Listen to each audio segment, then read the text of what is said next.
Good morning, everybody. Happy Friday. Oh, I'm a minute early. I officially logged on at 9:59. Oh, here we are. Is that like my second start? I think it has to start at least twice before it's official. Hey, Kat. Hey, Pixie. Happy Friday, everybody. Happy May 3rd. Happy whatever the hell else is going on today that we're supposed to be paying attention to. Hey, Elizabeth. Hey, Eileen. Um, It's been a good morning so far. I'm just feeling this sense. Oh, by the way, tomorrow is not only because we're on what day 24. I wrote it on my hand. We're on day 24 of What the WTF. Tomorrow is day 25 of What the WTF. And then after that is going to be my May Ascension report. So that's also going to be live. I think I have it set for noon tomorrow. So be sure you hang around tomorrow for that, because that's going to be amazing. Lots of good stuff I have to share with you this month. Really just loving the vibe right now. Like today, the energy felt really bright and very clear and very like bubbly and kind of excited energy or exciting energy. So I am here for it. I'm here for it. And how are all of you today? How are you feeling? How are you vibing? How are you flowing? Give me the emoji that best describes you right now. I have a few select emojis that I like to use as my personal descriptor or avatar. Also, for those of you who participated in the Pleiadian Light Circle that I did this past Sunday, how was it? I would love to know. I've heard from a couple of people who are saying like, oh my God, like the energy just kept unfolding and like it just kept like, expanding and morphing. And people have been having really, really lovely, wonderful experiences. So I'm just curious if anyone else, I know a couple of you had signed up for it. I'm just curious to hear if it's continuing to like reverberate through you, that energy from Sunday. What I wanted to talk about today is kind of weird, but hey, hasn't the ship sailed on me being normal a long time ago? What is normal anyway? Who gets to decide? I love these kind of thought experiments that really push the boundaries of my mental understanding and comprehension. When I was a kid, one of my favorite things was to try to comprehend infinity. Like this idea that the universe, because I remember it was I don't remember, maybe my seventh grade biology teacher. We were talking about, the solar system and the planets and all of that. He's talking about, the universe is infinite. And that just blew my mind. Like, there's no end. Like, what is that? Although these days I question whether or not infinity is actually infinite, because if we do live in the multiverse, then infinity can only exist because the opposite of infinity, which is finiteness, exists. And if you've read the Emerald Tablets by Thoth, he talks about how someday infinity will also end. Anyway, that blows my mind. But what I want to talk about today, and just kind of, bake your noodle for a minute. Here's the thing. You don't know what you look like. You don't. Nobody actually knows what anybody looks like, because anybody who is looking at you, right? Anybody that is outside of you and is viewing you, they are viewing you through their own perspective. Oh, hey, Kenny, have a happy trip. Have a safe flight. Everybody who's viewing you is doing so through their own perspective. They have a script and you play a role in it, whether or not you are aware of this. And it doesn't matter if it's someone that's your family, like super, super close, or someone that you just see randomly, someone from the grocery store, your favorite coffee shop, whatever. So they are projecting their version of you onto you. So how they perceive you is solely specific to them. How you perceive yourself via, looking at your reflection here in this, seeing my image here in the screen, or whether I'm looking at myself reflected in a mirror, I only see my physicality as I interpret it, as I believe it to be. And that includes all sorts of opinions that we might have about our body, about our appearance, about how we look, or whatever. So you only know the version of you that you see reflected back at you. When you see photographs, you're even interpreting that image to match the version of you that you know. So is everybody else. And even if Someone draws a picture of you and you look at it and you go, that doesn't look like me. You don't know that. You don't know that. Only you know what you look like to you. You don't know what you look like to somebody else.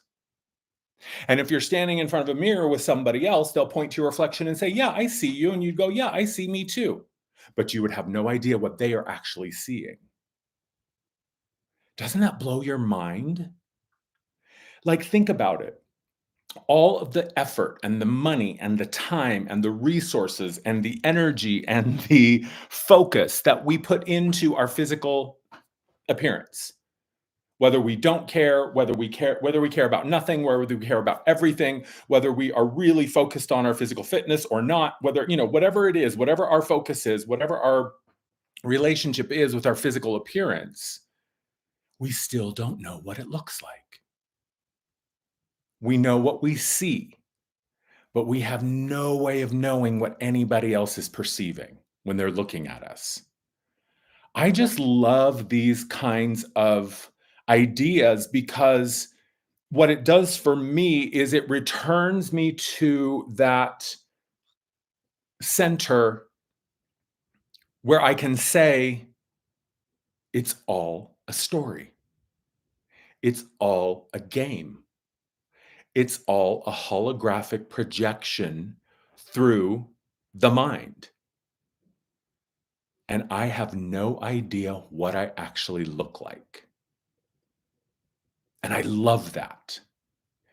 Because if we continue to expand out from this central point, right? If we take this central belief and just assume that it's true, right? Nobody knows what they look like to other people. They only know what they look like to themselves. So therefore, what we look like really can be a choice, right? We choose to believe how we appear, whether that's attractive or not, appealing or not, monstrous or not, whatever your opinions are of yourself. And I just find that to be so fascinating because what that implies is if my physical visage is morphing to meet the expectation and projections of others, and if I am just as much a part of this physical reality as anything else, then I too also morph and change and shift moment to moment. I'll continue to blow your mind here. Seth, I love that, Sophia. I love, love, love that. I love the fact that you did mushrooms and that you saw a teenage girl reflected back in the mirror. Seth, one of my favorite, channels, Jane Roberts, she channeled this being called Seth in the 70s and early 80s. Seth Speaks is like seminal spiritual literature. If you are at all interested in, higher learning and high, mental expansion, check out the Seth books. Seth Speaks is one of my favorite. And he talks about how he says, when you have a day where you wake up and you think like, wow, I feel really tall today, or I feel really small today, or I feel really big today, or I feel really like kind of tiny today, he says you actually are. He says, your reality, because your reality is simply a mental projection. Yes, even the house you live in. Your reality is a mental projection that infinitely and immediately responds to what you are vibrating and emanating. And so he says, on the days where you feel 10 feet tall, he says you actually are, but you don't know that because everything else in your reality scales relative to your size. So you can wake up one day and be objectively 4 inches tall, but you would never know because everything else in your reality is scaling up or down to fit your size. Because why? Every particle is the center of the universe. You are the central point of your reality. Therefore, everything scales, expands, and contracts relative to your energetic output. And on the days where you feel 20 feet tall, you are. And the days where you feel this big, you are. But you never know it because everything else scales around you. Isn't that like, that fucking blows my mind. So you mean to tell me there are days when I'm driving around, when I have access to a car and I feel 4 inches tall, I'm driving around in like a 6-inch tall car and a 4-inch tall human in this little 6-inch tall car? I just love that. I love that idea. And what that tells me is that everything is malleable. Everything is morphable. Everything can be influenced and shaped by our emanation, by our frequency, by our vibration. I'll tell you another amazing thing. I have a friend who has had this long standing passion to create music. He's not classically trained. For a while, he was doing some like DJ stuff, but he's always wanted to like produce and create his own music. And I've known this person for like 30 plus years. He's been talking about his relationship with music, and music is so dear and important and meaningful to him. Anyway, so long story short, he recently just started creating music on his own. Like he's teaching himself GarageBand, he's figuring out how to do it. This is a person who is not necessarily technologically savvy, but he's challenging himself. So he's been really diving into making his own music. He's loving it. 2 days ago, in his apartment building where he lives, upstairs, guess who moved in? Musicians. And he gets to listen to them every single day, actually writing songs. He gets to witness firsthand, a front row seat at how you actually write a song, or at least how this person and his musician friends write songs. And I thought, my God, I told him, I said, you do realize like this is evidence that you are having an impact on your physical reality. You are emanating and vibrating at a level of joy that is so potent and pure because you are so fulfilled and satisfied by what? Following the highest excitement, following the thing that feels the brightest and the shiniest and the most interesting. And because he's doing that consistently, deliberately, and on purpose every single day, he is actually in reality recreating his world to support that passion. He is so magnetic to music as a creative artistic expression, he's fucking attracting musicians.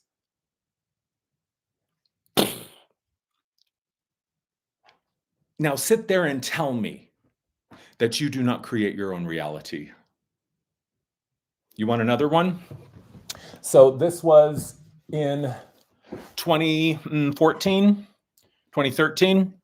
So in 2012, I had my big awakening, made a promise to spirit. Whatever you want from me, I'll do it. Just get me back to Seattle, get me a job in an apartment, and I won't move, I won't run, I won't do anything until you say so. And I did. And so in 2013 or 2012, I moved back to Seattle magically. I talk about it actually in Notes from the Higher Self, my book available on Amazon. Um, and so I moved back to Seattle. I was working an office job. I was there for like a year and I was starting to get a little comfortable, and it started to become really, really clear to me that like, oh yeah, I didn't move back to Seattle just to take a McJob. I came here to begin my practice and to really dive into this and step into this role. So I'd been there for about a year. Things were starting to get a little wonky and wobbly, and I was really starting to feel the call of like pushing me out the door of like, okay, it's time to go, girl. Like you got to get to doing your practice. You got to get serious about this. So one random day, my boss pulled me aside. It was a Friday, actually. It wasn't a random day. It was a Friday, and we always had like Friday one-on-ones with our boss. And so we could sit in this conference room. We talked for like 45 minutes to an hour. She was one of those people who was legitimately and literally, honestly, like, tell me the truth of how you feel. Like it's private, it's one-on-one, nothing leaves this room. So I basically told her I was frustrated. Things weren't really going well. My performance was starting to slack. She knew, she very clearly could see that I was being called elsewhere. And she said, look, it's clearly time for you to move on. You are the type of person that needs to be self-managing and self-running and sort of defining. You can't really work for somebody else. I can see that quite clearly. Anyway, so by the end of the conversation, we had agreed that we were starting a 6-month exit strategy because one of the team members was on maternity leave. She was going to be back in 6 months. They had to downsize our team anyway. And so it was perfect. Just swap one out. I'll be the downsize. I'll leave when she comes back from maternity leave. Done. 6 months, had that locked in. And in the moment, I was like, oh, cool, 6 months. Like, that is great. That gives me plenty of time to get things going, to save my money. I didn't save any money. And so I'm feeling great. I'm feeling good. And then halfway up the hill from walking home, I realized, oh, I just gave my 6 months notice. Like now I really legitimately have 6 months to figure out how the fuck I'm going to support myself. And I started to have what was probably about to be a panic attack. Like, oh my God, like sweaty, like my whole body was like lit up and I panicked, breathing, dry mouth, sweaty palms, like just so anxious. So I sat down. I said, okay, Spirit. I said, I don't know what I just did. Did I just totally fuck myself? Like, I just gave notice for my job, which is a really, really good job. I was making a lot of money. It was really stable. It was a good company, yada, yada, yada. I was like, I need a sign. I need a sign. I said, I need a sign in like all caps, bold font, like 24 point, unmistakable, a sign that I did not just fuck myself royally. And I got up and I started to walk the rest of the way home. Got up to my apartment building, turned the corner to go in through the back because my apartment was on the corner and it was easier to go through the back. So I was getting ready to go up the stairs, look down at the ground. I shit you not. I have it still. I'm about to show you. Look down on the ground, and this piece of paper is what I saw. Quit your job, get a life. And I have said, you can see how wrinkled it is. I laminated it. Like I have had this for over 10 years now. And that is my reminder. Any time that I doubt, any time that I question, am I making this up? Is this all a joke? Am I just completely on the wrong track and deluded? Maybe, but it's real. It's real. It's real. So, if spirit can somehow magically put this in my path, with the exact answer. This is not just like some sort of version of a sign that I can interpret. This is like, here, girl, here you go. Like, does it need to be any clearer than this? It's real. Your magic is real. The fact that everything you see outside of you is just an illusion, albeit a very persistent illusion. But the more deeply you root into yourself, the more deeply you allow yourself to become what you already are, the more deeply you allow yourself to be shown just how magical things really, really are, the more magical it becomes. So, Fist of Flowers, yes, I do. I do think that it's possible. I think anything's possible. Literally, anything is possible. But you don't believe it, I don't think, or you wouldn't be asking that question. That's just my take. So it's real. Like like if you see, I'm at a loss for words. That never fucking happens. You know me, I can fucking run my mouth about anything. But this is real. This is tangible. This is the thing that I can touch it and taste it and smell it and feel it. So ever since then, I I mean, I have no choice but to believe, right? So let things be weird. Let things be wild. You know, I think it would be really, really interesting if you were to simply just start saying to yourself, to spirit, show me magic. Show me a glimmer or a shimmer of what is really real. Show me how to bring my magic. Ooh. Creating earthquakes. Remind me of how to be the magical being I am. Like, I think once you start inviting those layers of self, once you start opening yourself up to be accessed by yourself at that level, amazing things happen. Amazing things happen. And what I have become more and more aware of, especially over this past few months, is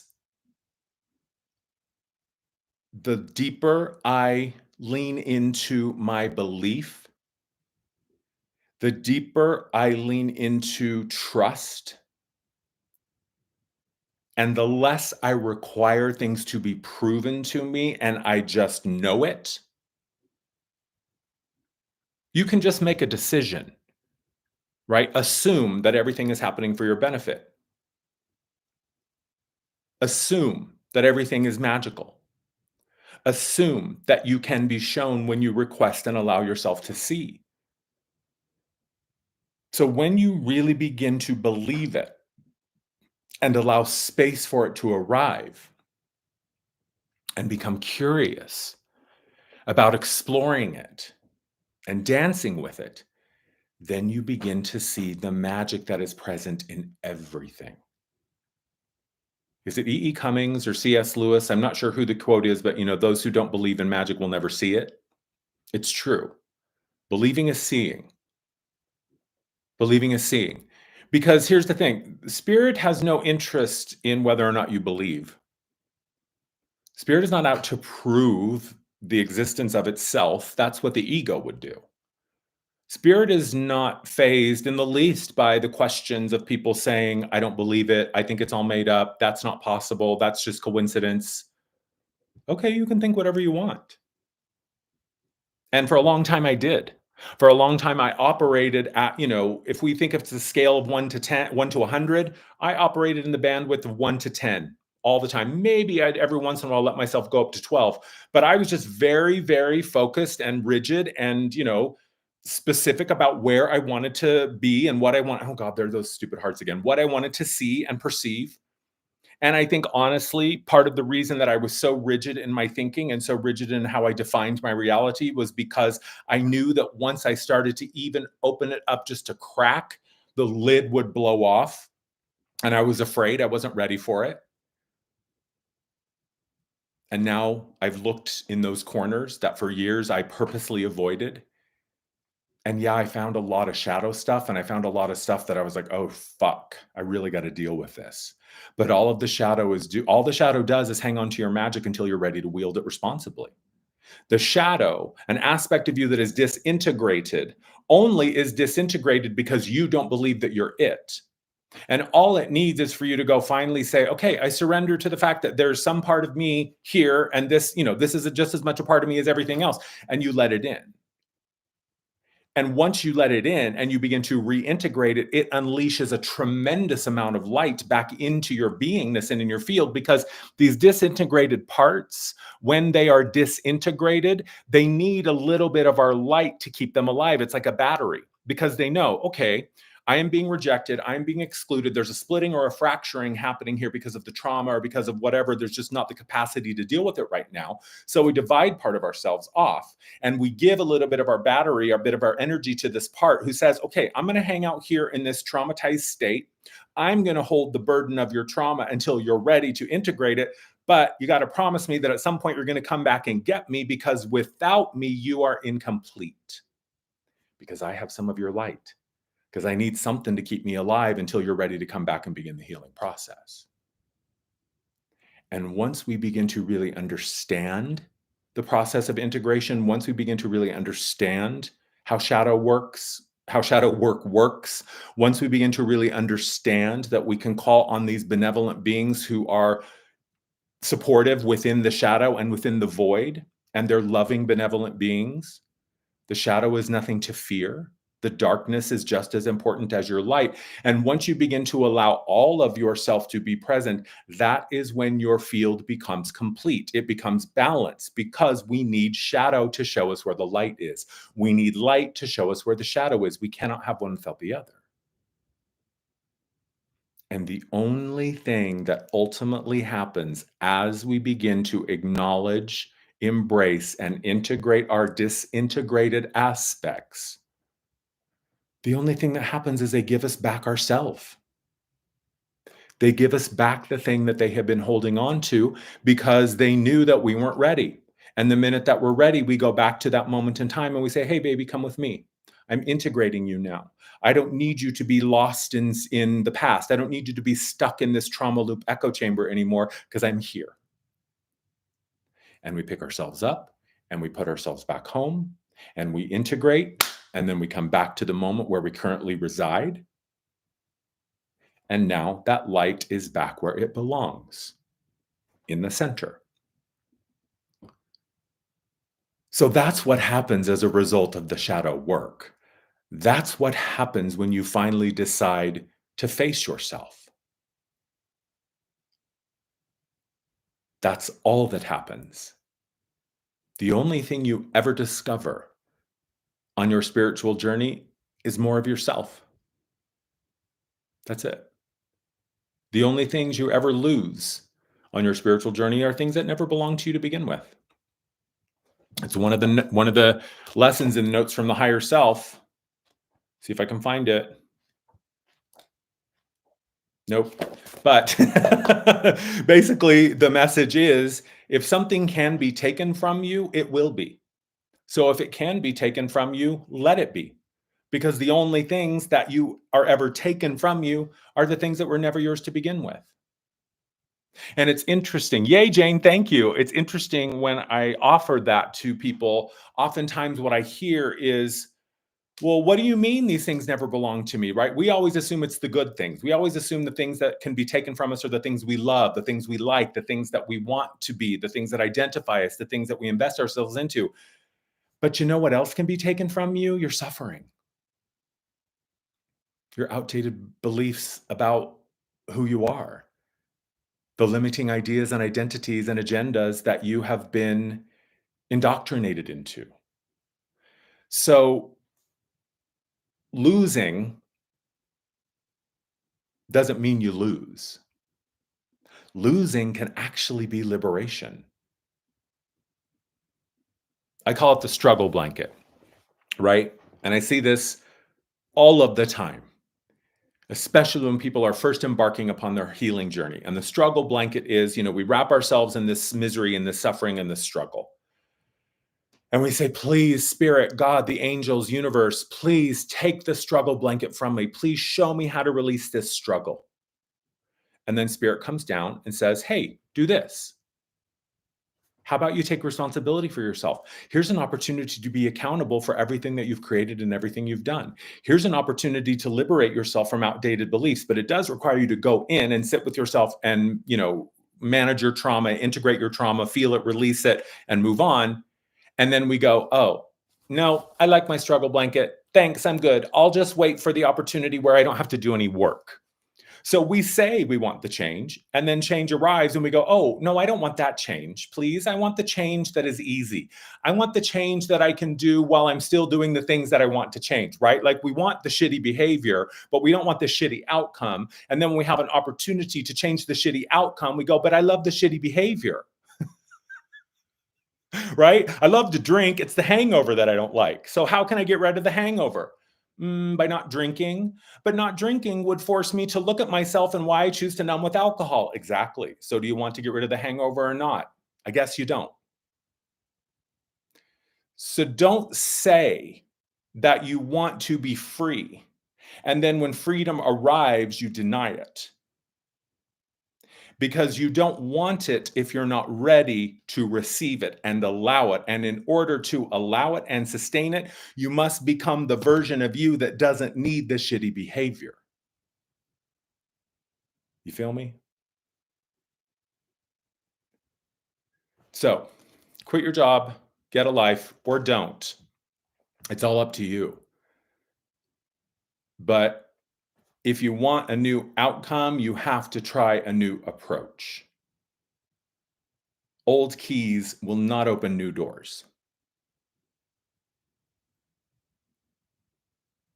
And when you're ready, you're ready. And until you're ready, you're not. And that's okay. That's okay.